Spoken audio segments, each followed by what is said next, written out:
Hadrian has adopted Antonius Pius.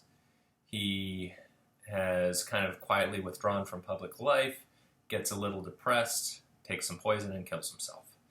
And that ushers in a pretty long and peaceful reign of Antonius Pius, who rules from 138 to 161.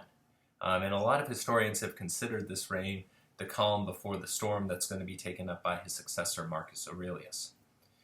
One of the problems he has to deal with is that change in policy that Hadrian initiated. So if you're going to shrink the borders and make them more manageable, that's a great thing. But if for centuries now, Rome's success has been built on its conquest and by its regularly bringing in spoils of war and slaves, and you no longer have those coming in, that creates some fundamental economic problems, which means that Marcus Aurelius is quite conservative in his economic dealings. He seems to be somebody who's quite temperate in most of his character traits.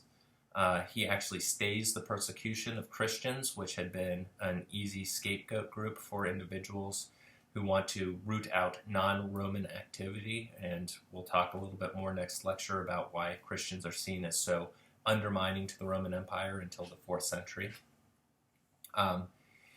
He gets the epithet Pius for his defense of Hadrian's memory and trying to really push through his predecessor's reforms.